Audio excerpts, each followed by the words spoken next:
ಐಹೊಳೆಯ ಮಲಪ್ರಭಾ ಹೊಳೆಯಲ್ಲಿ ಕಾಲು ಜಾರಿ ಯುವಕ ಸಾವು. ವನಭೋಜನಕ್ಕೆ ಬಂದ ಸ್ನೇಹಿತರ ದುರಂತ.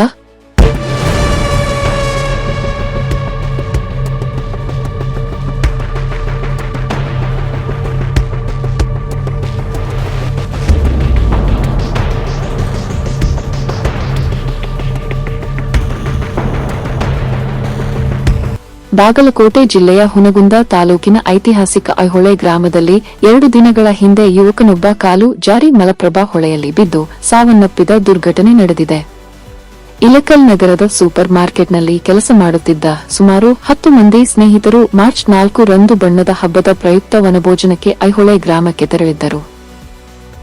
ಬೆಳಗಿನ ಜಾವವೇ ಊರಿನಿಂದ ಹೊರಟ ಅವರು ಸುಮಾರು 11ರ ವೇಳೆಗೆ ಐಹೊಳೆ ಊರನ್ನು ತಲುಪಿ ರಾಮಲಿಂಗ ದೇವಸ್ಥಾನದ ಸಮೀಪದ ಹೊಳೆಯ ಬಳಿ ವನಭೋಜನದ ಸಿದ್ಧತೆಯಲ್ಲಿ ತೊಡಗಿರುತ್ತಾರೆ. ಈ ವೇಳೆ ಕುಷ್ಟಗಿ ತಾಲೂಕಿನ ದೋಟಿಹಾಳ ಗ್ರಾಮದ ಸಂತೋಷ್ ಮಲ್ಲಪ್ಪ ಮೆದಿಕೇರಿ ಎಂಬ ಯುವಕ ಬೇಸಿಗೆಯ ತಾಪವನ್ನು ತಡೆಯಲಾಗದೆ ಹೊಳೆಗೆ ಇಳಿದು ಸ್ನಾನ ಮಾಡಲು ಮುಂದಾಗಿದ್ದಾನೆ. ಸ್ನೇಹಿತರು ಮೊದಲು ಊಟ ಮಾಡಿ ಬಳಿಕ ಸ್ನಾನ ಮಾಡೋಣ ಎಂದು ಮನವಿ ಮಾಡಿದರೂ ಅವರ ಮಾತು ಕೇಳದೆ ಹೊಳೆಗೆ ಇಳಿದಿದ್ದಾನೆ. ಆದರೆ ನೀರಿಗೆ ಇಳಿದ ಕೆಲವೇ ಕ್ಷಣಗಳಲ್ಲಿ ಕಾಲು ಜಾರಿ ಆಳವಾದ ನೀರಿಗೆ ಮುಳುಗಿದ್ದಾನೆ.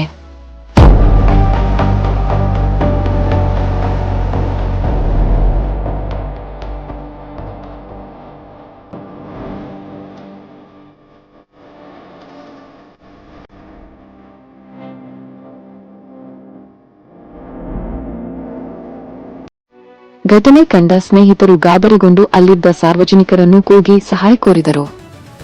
ಆದರೆ ಆಗಲೇ ಸಂತೋಷ್ ನೀರಿನ ಆಳದಲ್ಲಿ ಮುಳುಗಿದ್ದರಿಂದ ತಕ್ಷಣ ಯಾವುದೇ ನೆರವು ಸಾಧ್ಯವಾಗಲಿಲ್ಲ. ಬಳಿಕ ಸ್ನೇಹಿತರು ಅಗ್ನಿಶಾಮಕ ದಳದ ಅಧಿಕಾರಿಗಳಿಗೆ ದೂರವಾಣಿ ಮೂಲಕ ಮಾಹಿತಿ ನೀಡಿದರು. ಮಾಹಿತಿ ಪಡೆದ ನಂತರ ಅಮೀನಗಡ ಮತ್ತು ಬಾದಾಮಿ ಅಗ್ನಿಶಾಮಕ ದಳದ ಅಧಿಕಾರಿಗಳು ಹಾಗೂ ಸಿಬ್ಬಂದಿ ತಕ್ಷಣ ಸ್ಥಳಕ್ಕೆ ಆಗಮಿಸಿ ಹುಡುಕಾಟದ ಕಾರ್ಯಾಚರಣೆಯನ್ನು ಆರಂಭಿಸಿದರು. ಇದೇ ವೇಳೆ ಸ್ಥಳಕ್ಕೆ ಬಂದ ಪಿಎಸ್ಐ ಜ್ಯೋತಿ ವಾಲೇಕರ್ ಅವರು ಘಟನೆಯ ಕುರಿತು ಮಾಹಿತಿ ಪಡೆದು ಮುಂದಿನ ಪೊಲೀಸ್ ಕ್ರಮ ಕೈಗೊಂಡರು. ಸುಮಾರು 6 ಗಂಟೆಗಳ ನಿರಂತರ ಹುಡುಕಾಟದ ಬಳಿಕ ಸಂಜೆಯ ವೇಳೆಗೆ ಸಂತೋಷ್ ಮಲ್ಲಪ್ಪ ಮೆದಿಕೇರಿ ಅವರ ಮೃತದೇಹವನ್ನು ಅಗ್ನಿಶಾಮಕ ಸಿಬ್ಬಂದಿ ಹೊಳೆಯಿಂದ ಹೊರತೆಗೆಯುವಲ್ಲಿ ಯಶಸ್ವಿಯಾಗಿದ್ದಾರೆ. ಈ ಕಾರ್ಯಾಚರಣೆ ಜಿಲ್ಲಾ ಅಗ್ನಿಶಾಮಕ ಅಧಿಕಾರಿ ಗುರುಪಾದಪ್ಪ ತೇಲಿ ಅವರ ಮಾರ್ಗದರ್ಶನದಲ್ಲಿ ಬಾದಾಮಿ ಠಾಣಾಧಿಕಾರಿ ಟಿಡಿ ವಡ್ಡರ್, ಸಹಾಯಕ ಠಾಣಾಧಿಕಾರಿ ಮಹೇಶ್, ಪ್ರಮುಖ ಅಗ್ನಿಶಾಮಕ ಸಿಬ್ಬಂದಿ ಎಸ್ಆರ್ ನಾಗಿ, ಚಾಲಕ ತಂತ್ರಜ್ಞರು ಹಾಗೂ ಸಿಬ್ಬಂದಿಗಳಾದ ಶರಣಪ್ಪ ಜಿ ಮಾಲಿಪಾಟೀಲ್, ಪ್ರಶಾಂತ್ ಹಿರೇಮಠ, ವೈಎಸ್ ಗೌಡರ್, ಕಿರಣ್ ಕುಮಾರ್ ಪಾಟೀಲ್, ವೀರೇಂದ್ರ ರಾಥೋಡ್, ಶೆಟ್ಟಪ್ಪ ಪೂಜಾರಿ ಅವರು ಯಶಸ್ವಿಯಾಗಿ ನೆರವೇರಿಸಿದರು. ಈ ಕುರಿತು ಸ್ಥಳೀಯ ಪೊಲೀಸ್ ಠಾಣೆಯಲ್ಲಿ ಪ್ರಕರಣ ದಾಖಲಾಗಿದ್ದು ಮುಂದಿನ ತನಿಖೆ ಮುಂದುವರೆದಿದೆ. ಅಗ್ನಿಶಾಮಕ ಅಧಿಕಾರಿಗಳು ಸಾರ್ವಜನಿಕರು ನೀರಿನ ಪ್ರದೇಶಗಳಲ್ಲಿ ಹೆಚ್ಚಿನ ಎಚ್ಚರಿಕೆ ವಹಿಸುವಂತೆ ಮನವಿ ಮಾಡಿದ್ದಾರೆ.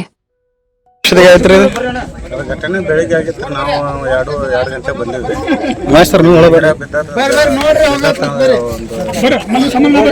ಇಷ್ಟೊತ್ತನ ಕಾರ್ಯಾಚರಣೆ ಮಾಡಿ ಈಗ ಅದು ಸಿಕ್ಕಿ ಎಷ್ಟು ಗಂಟೆ ಆಯ್ತು ಸರ್? ಮಧ್ಯಾಹ್ನದಾಗ ಬಂದಿದ್ರಿ? ಮಧ್ಯಾಹ್ನದಾಗ 2 ಗಂಟೆ ಬಂದಿದ್ವಿ.